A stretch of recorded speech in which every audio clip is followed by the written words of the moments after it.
This year, Houston is boasting 6 National James Beard Foundation semifinalists, some top honors in the restaurant world, from Outstanding Chef to Outstanding Wine and Beverage Program. So we went to these top chefs and asked each for a favorite recipe you could make at home.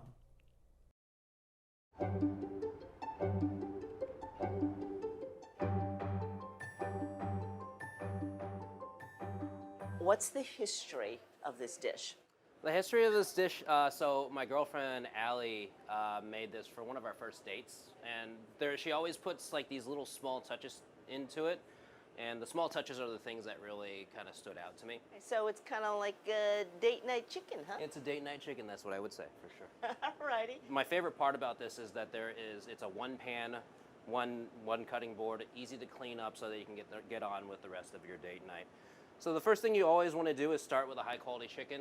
Anytime you roast a chicken, whether it be whole or just a quarter like this, you want to make sure the skin is really, really dry, right? The first thing I always do is rub this dry skin with just a little bit of oil, just so it'll help it render and crisp. Season it very liberally. Add a very small amount of oil to it so you get the chicken going. And again, you're just looking for a very light sear. Don't be afraid to press down to it, and just notice that the pan is not ripping hot. You just want just a little bit of time to help render the fat to start. So I have been doing this wrong, because when I sear, I turn it high, and then I got a little smoke action. If you're looking to roast something where it'll take a little bit of time, what you want to do is roast at a very, very slow temperature to start. If you're searing to finish, I'll turn it back up to let it go. Right. You want to make sure you season all sides. I heard someone say use twice as much salt as you think you need. Absolutely, especially if it's a large piece of meat like that. Some of the salt will fall off. Also, if you're cooking with fat, you want to make sure that the fat will take some of the salt and it'll melt off as well. Okay, so you'll see that if you flip it, you get like a little bit of really nice color on it. So the thing is now, a lot of times what I'll do is cook the vegetables in it. So this is only just nicely seared. And then this is when you want to add your vegetables. Cut them in like a little bit of oblong shapes. So just to start, I just want to crisp up the potatoes. And what you want to try to do is move it so that the flat sides all touch the bottom of the pan. So actually, after you're done searing the potatoes, is completely turn the entire thing off. You're going to take it off the stove. And then you're just going to add the rest of your vegetables. Rosemary is a really hearty herb. So I like adding it whole at the beginning of the cooking process. You want to create a little bit of a nest, and then you just put your chicken right on top. At this point, if you are a little nervous about kind of, looking good for the summer, maybe don't do this part. But if you're interested in good taste. If you're interested in a little bit of extra flavor, a little pat of butter at this point, and you just don't move it at all really, and just let that sit, and then it goes directly into the oven. So the oven is going to be set at 400 degrees, and you're just going to cook this for about 30 to 35 minutes. So you get all that really great color and flavor in there, and you'll see that everything has gotten a little bit of color to it. So actually just pull the chicken out and let it rest, and you want to take all the rosemary out. What I love doing is at the very end add a lot of your aromatics, right? I'm going to grate like half a clove of garlic.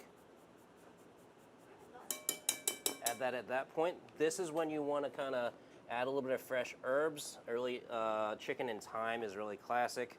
And then honestly, I love taking the ends of the thyme and then brushing it with a little bit extra butter just as a finish. You get like that really nice like thyme flavor to it. So at that point, after you've added the garlic, you just want to give it a little bit of toss of roasted vegetables. You get those little bits and pieces of lemon. See how like that nice shallot has now kind of cooked down into something very melty. You got a little bit of darkness everywhere, some crispiness everywhere. You got that sugar from caramelized carrots. You got crispy potatoes.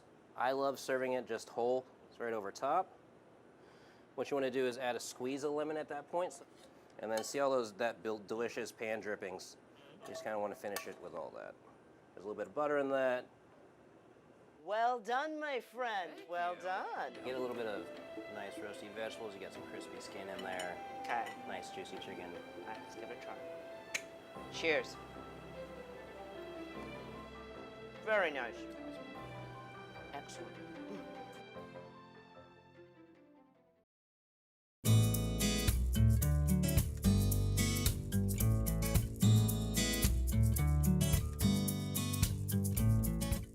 All right, Chef Tony, what are you making for us today, my friend? Here we're making our Texas barbecue fried rice with smoked short ribs and kimchi. All right, that's a lot of East meets West going on right there. Is there a story behind this? Fried rice is probably one of my favorite dishes, and barbecue, we're in Texas, why not? So we incorporated two cultures together, and then we created this masterpiece. It's a great way to use up all the leftovers in your refrigerator. Yes, clear out the refrigerator, put it all together, and make something beautiful. A key to really good fried rice is a day-old rice. So this rice was cooked yesterday, and we put it in the fridge and kind of let it dry out a little bit. Because with fried rice, moisture is our worst enemy. Now we smoke our own short ribs here, Texas style, post oak. And we got some onion, kimchi, garlic, and some eggs, and that's it. Oh, butter. Butter in an Asian recipe. My mother would be like rolling her eyes. Well, we're a Vietnamese restaurant, French influence, right? So butter's in my veins. All right, baby. This is like blowing my mind. Butter in the fried rice. Okay. So first, we're gonna add oil, heat up the wok. Okay. Start with our onions.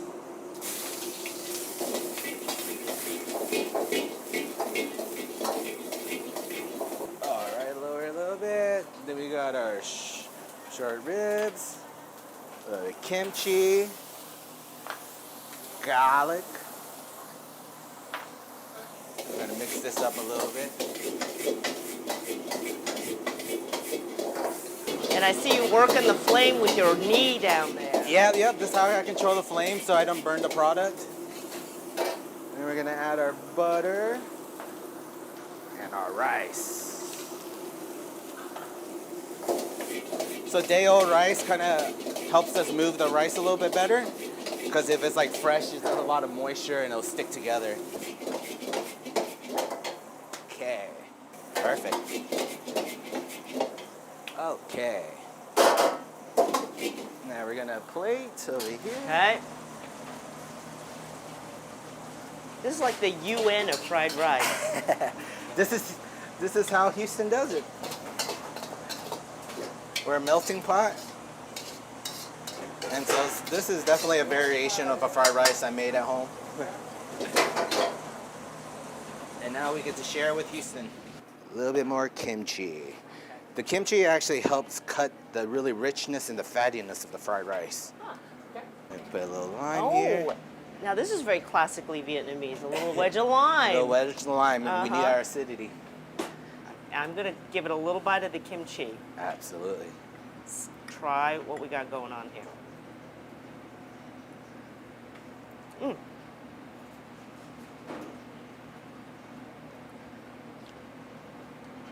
There's a tang to it. A little kick that is new and different. Yeah. The smokiness and then the kimchi you can really taste as well. Yeah. You taste the butter? A little bit. Sorry, Mom. But it is good with butter.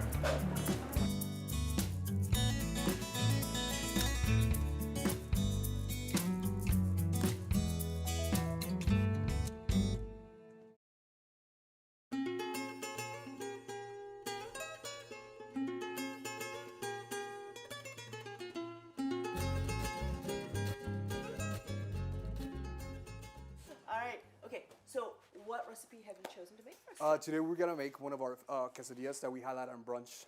We're featuring two types of maize, the yellow bolita amarilla and the cónico azul from Jocotitlan. This pairs extremely well with spicy salsas, with a huaca salsa that's made in-house with serranos and cilantro. And we're utilizing queso fresco, almost like quesillo, so it's very starchy, very light into the palate. So it'll blend very well with the quesadillas that Jen will be pressing for us today. Most yellows are low starched. Some of them are high starch. It depends on the region that it's come from. Today we're featuring two different regions. Like I said, one for Jocotitlan, which is closer to Puebla, closer to Mexico City, and the other one's southern state, Oaxaca, which is low starch because of the altitude and whatnot. Okay, see, I had no idea that there were different starch levels. She's gonna hydrate it with her hands, align it the essential oils of the masa to kind of release themselves. We do two different presses, align us to get a bigger yield, more cheese, more flavor, right? So right now we're starting to see all the caramelization process in the tortilla. All those brown ittle bits of pieces are the sugars. They're cooking off. We're gonna grab our Oaxacan cheese. We're gonna build a quesadilla. Okay. And what kind of cheese is this? This is a Oaxacan cheese. Okay. And I just allow the cheese to kind of melt. If it hits the flat top, and again starts to caramelize even better. You see all that? That beautiful, Sort sweet. of a toast there. Correct, almost like a grilled cheese, so to speak. Okay. Especially for the younger generation, for the kids. I have a kid myself, so if I want him to eat a quesadilla, You say it's a dad's special grilled cheese? yeah, correct. You gotta know your audience. Now during brunch, we will usually have add-ons on the quesadillas like octopus, short rib, ribeye. Sometimes we're able to source huitlacoche from Mexico or squash blossoms. So it's a very unique way for us to create dishes like this. So you have, just like a pizza with a topping, you can add on almost, I suppose, anything you want. Anything you want. Uh-huh. You can make it vegan. Yeah. We do a lot of mushrooms here. We get a little bit more fancy, and we feature sturgeon caviar from Holland. So we do a waka salsa, and then we put caviar on top of that, kind of like an homage to the fine dining places or establishments, which is something that we try to push for here. You know, I have lived in Houston almost 30 years. I have never heard of caviar. And like I said, Quesadillas. we can fix that right now. Yeah. You came to the right place. The caviar is just a little play on us, saying, okay, yeah, we're small 13 seats. Yes, we sell tortillas. Yes, we sell masa. But we can still play in that realm with the big boys in the fine dining. And then this pairs extremely well. The saltiness, the texture of the caviar plays very well with the spiciness of the waka salsa and the warmness of the toasted sugars from the tortilla. Okay. Rip it apart, pull as much as possible, grab a spoon, get a little bite. Okay. And then just a touch of this, huh? Touch of the caviar, just enough to. Yeah, I know you don't want to go overboard with that because that's salty stuff. Okay. Yeah? Yeah, go for it. I've had a lot of quesadillas. First time ever caviar. It works. Delicious, yeah. Yeah, I can see how just a little bit of that saltiness really helps. Yeah. Yeah, it's like adding salt to anything.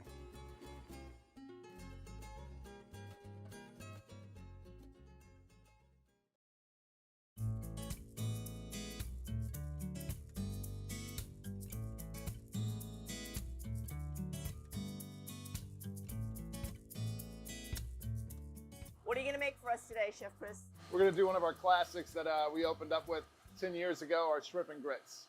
So, And any family history with this? I know you grew up around the corner near Emancipation Park.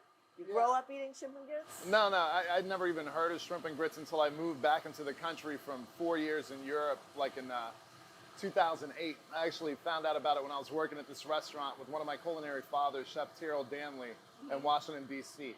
And that's when shrimp and grits were taken over. It's like it's a Carolina dish, but it was really starting to take over the country, menus all over the place. So when we opened up Lucille's, we knew we were going to do a southern restaurant, and we knew we needed to come up with some kind of iteration of shrimp and grits. So this is our attempt at doing that. So you had to leave the country, move to another part of it. You had to leave the U.S., move to another part of the country to discover the classic shrimp and grits. Exactly. Exactly. All right, show us what you got. Okay.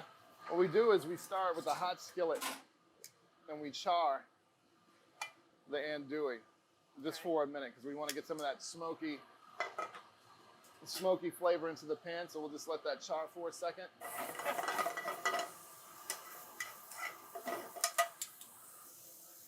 We're going to do 5 jumbo shrimp, a little bit of shallot. So is this high heat, medium high? What are you doing here? So in restaurants, we cook everything high. Okay. We're always fast. So you're a sprinter versus a marathon in the Exactly. culinary world. Exactly. Then we add a little bit of liquid gold. This is clarified butter. So now we have just a little bit of minced garlic. Those are the secrets. for restaurants. Butter, garlic, pork. That's what makes everything better. So a little bit of garlic. I'll let these shrimp go a little bit longer. Oh man, I can smell that garlic. Right? Oh, it smells so good. All right, so now we got our shrimp are starting to cook. We're going to deglaze it with a little bit of sherry. That adds a little bit of flavor to it. Now a little bit of our shrimp stock. So this is a fennel and sherry broth made with shrimp shells, a little bit of salt. And everybody seems to be using the coarse salt these days. Yeah, I mean, Kosher or- I've been cooking for 25 years, and we're always with the kosher salt. And for me, it's not only the salt that we use in kitchens in Europe, but it's more about the feel of it. You know, because when you're fast order cooking like we are, you don't have time for teaspoons and tablespoons and all that kind of stuff. And if you're using iodized salt, so little does so much. So it's easy to over salt the dish. You want to use kosher salt so you can just fill your way through it. Because you can feel it Yeah. quickly and Yeah. you can get a sense of its weight and its distribution. Okay. Right. So then we just finish off with whole butter, The magic ingredient. the magic ingredient. And those tomatoes add good acidity to it, which kind of brightens up the dish. That's it. Okay. Now, Any secret with the grits? yeah, a lot of secrets that we only share after your 10th visit. So until then, I'm making it out of the box. A little Quaker Oats guy. Yeah. But these are stone mill grits. And the reason why we use them is the texture is just so much better. These come out like big, it's just like a cloud. They seem lighter, they're still heavier, they're still rich as it gets. But they're just a lot creamier. Take longer to cook, but it's worth it. And there you have shrimp and grits. Beautiful. Thank you.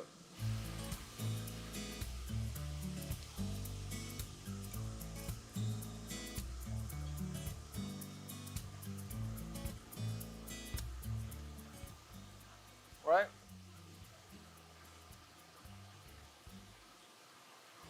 That's some secret sauce going on right there. A little bit of secret. How much 25 are you- years worth of secrets.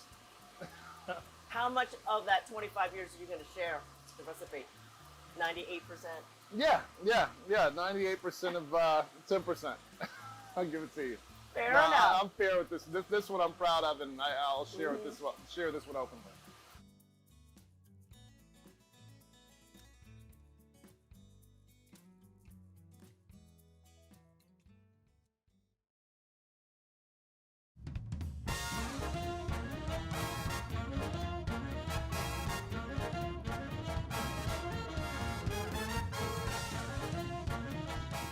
All right. What are you making for us bartenders? Thank you. I'm gonna make the gondola gang. It's been on the menu for a little bit now, but it's a play on a New York sour. We just changed some of the ingredients a little bit. We're still using bourbon. We're gonna use Cocchi Americano, which is aperitif aromatized wine essentially. Really tasty, a little bitter, a little sweet. Using some Oloroso as well, which is a nuttier oxidative style of sherry. Just has like some walnuts, pecan notes, and it's very dry. And then instead of red wine, which is in the classic, we're going to use port wine, which is still it's a little sweeter, a little bit more round, and just adds kind of like this fun back end note to it. But we're going to use 3/4 ounce of bourbon, and then we're going to use 3/4 ounce of Cocchi Americano, 3/4 ounce of Oloroso sherry, lemon as well, and then a 1/2 ounce of simple syrup. And the thing to kind of tie it all together is a little bit of Angostura bitters. And then we're just gonna ice it up.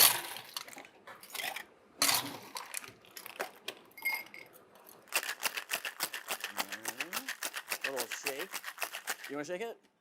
That's perfect. I can do this. That's great, honestly. Actually, You're hired. You're set. That was a stage. And then we're just gonna double strain it. Tap, tap, tap. And then now we're just gonna put the port wine on top. Pretty simple. the back of the spoon. So for a more layered look. Yeah. And then there you go. The gondola gang. Voila. This is for research only. Now we're having fun. I think I need another shot of research. It's a scientific. It's nice. Absolutely. It's very nice.